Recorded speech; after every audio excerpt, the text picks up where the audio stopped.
Hello YouTube, this will be my 8th or 9th video log on a very cold Saturday night. Doing some grizz, because it's too cold to stand out here and smoke. Oddly enough, it's not cold enough to make me stop doing a video log. It's been about 2 weeks since I returned, a little bit more. Been adopted by the most beautiful of all blue-nosed pit bull boxer breeds, mixed breeds. Love her. She loves me. This doesn't tire out. More energy than if you drank an entire production run of Red Bull. Still wouldn't have enough energy for her. But I love her. And my mother got her. My mother and my aunt. They named her Baby. B-A-B-Y. Baby. That was the only thing that she would respond to. Her ears perked up and she'd come running. Well, I got her. And I'm not calling my dog Baby. Her name is Barky. Yeah, I'm still a kid. Named her a childish name, but I don't care. Great guard dog. Heaven help you if you try to get in the house and you ain't supposed to. I live in a part of California it's all California, known for marijuana growth. If we don't do it, my aunt's definitely allergic to it. We don't do anything illegal. But this guy decides to poke his head over the fence to see if we have any. Hey, you can steal in the night. Well, he poked his head over the fence. My dog, not quite knee-high to me, jumped up and let out the deepest bark you've ever heard. Never saw a guy turn so white, and he wasn't white to begin with. We ain't seen him or nobody. It's a good thing. But I played with her a little bit when I got back from Utah, but I was too tired to really play with her like she wanted. A few days later, and I was feeling a little better, played with her. Fell in love with her. So, no, sorry Mom, that's my dog. That's what she needed. She was a drop-off at the library where they work, my family. And I think that she might have had a man in her life. Might have had a male presence of some sort to play with. She's very kind, very gentle. She's even too scared to take food out of your hand, so she uses her lips and her tongue to kind of push it from your hand where she can get enough of it in her mouth without using her teeth. I never had a dog who did that. Had a dog, you held your hand out to put food on it, and lucky if you had your fingers when you were done. I had another dog when I was about 2 weeks old. At the time I was 10, Missy, Cocker Spaniel and a Collie breed mix. Little dog, not quite a meter in length from head to tail, never mind all the hair she had. But in her mind, she was a Great Dane mixed with a horse, and she protected that backyard. Every backyard we had.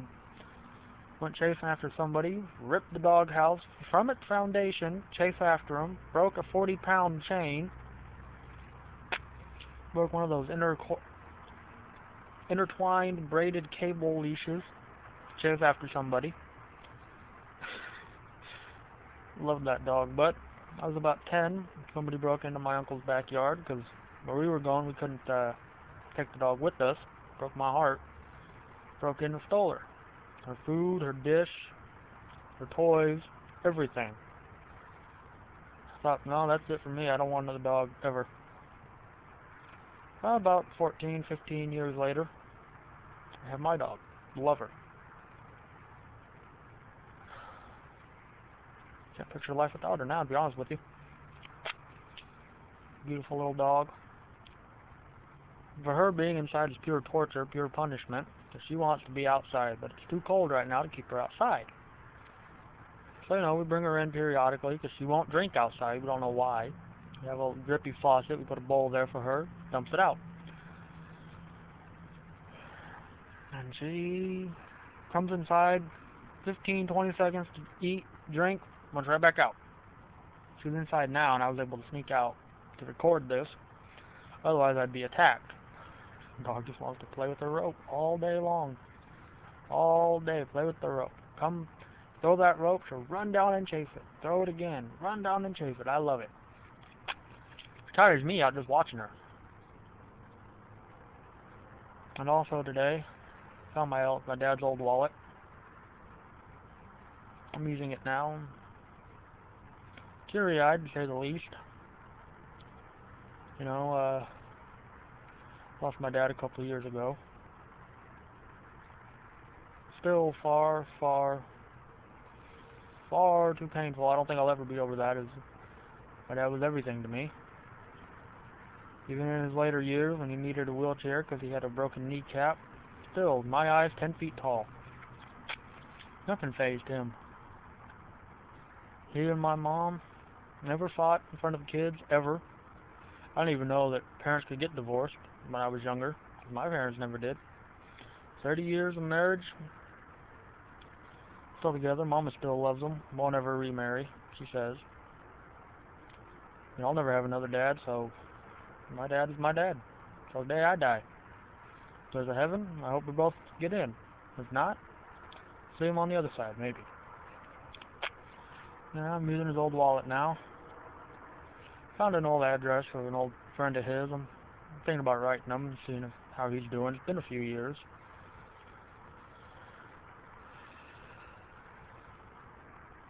Found a few old notes my sister had written him. Kept them in his wallet. He loved those kids more than life itself.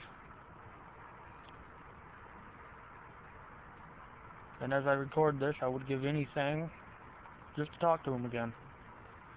There's times when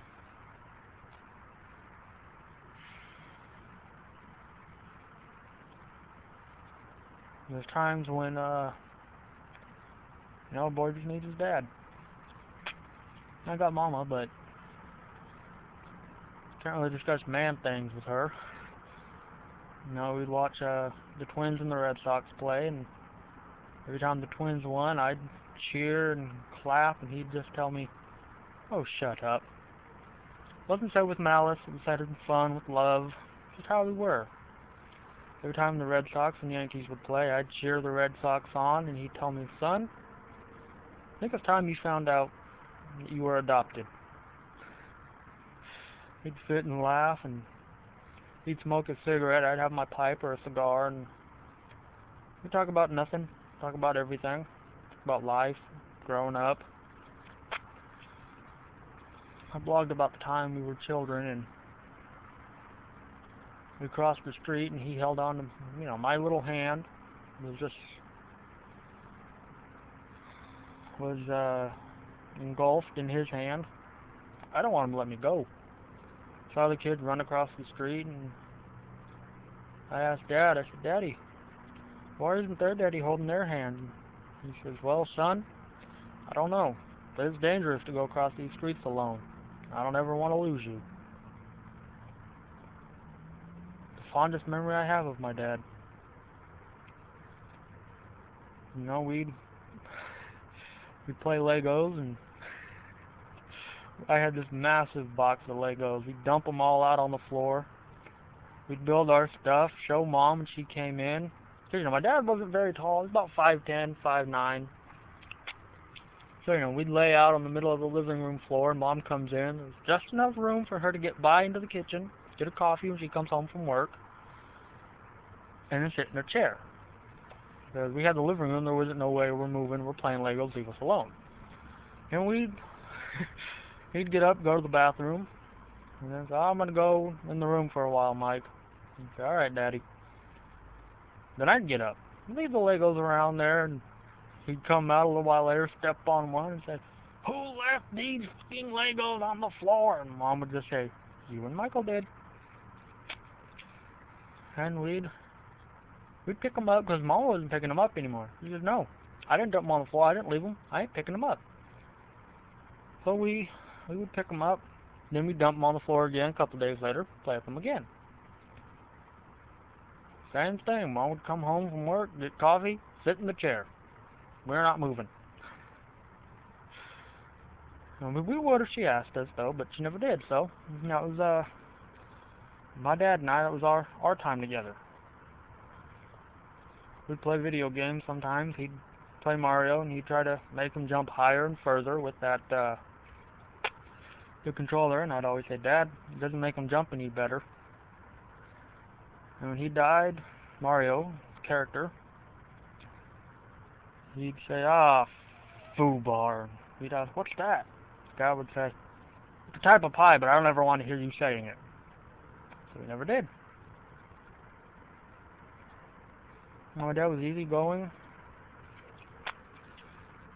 kind, generous, polite. Best man I ever knew growing up. Best man I ever know now.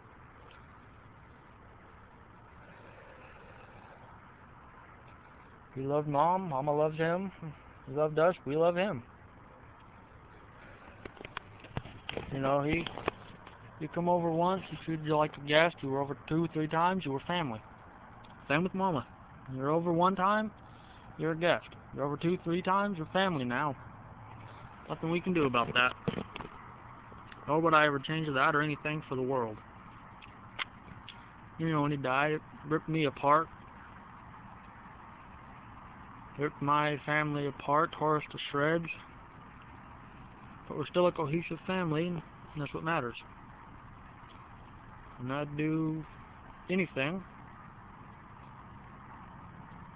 just to hear him again. Just to talk, say, hey Dad, how you doing? He was in the hospital, I'd call him up. Excuse me. I'd call him up just to see how he's doing. You know, we'd talk a little bit, we'd laugh. Mainly about the Sacramento Kings basketball team and how they can never keep a coach. We'd laugh and, yeah, Dad, the Kings fired their coach again. Again? 3rd one in as many years. We'd laugh and they'd say, oh, by the way, the Red Sox beat the Yankees. He'd say, yeah, go Red Sox. And then next day, yeah, the Yankees beat the Red Sox. And he'd say, don't like those damn Yankees. And I'd say, I do. Go Yankees. He'd hate that. But it was all in fun. He knew it. Well, it's a tad bit cold out, so I think I'm going to head in this video log tonight. Got a few plans for the weekend and for the rest of the week. I started a new job on Tuesday. You know, working for a lady. Just doing maintenance, yard work, stuff like that. Keep her home a little while longer. Kind of what I was doing in Utah, but not live in. And I'll be getting paid, not yelled at. I don't want to go into that here on the internet. But I'll end this tonight and say, keep calm and smoke a pipe. Even though I'm doing some grizzly. I smoked earlier playing with the dog. So, good night everyone. Try to stay warm.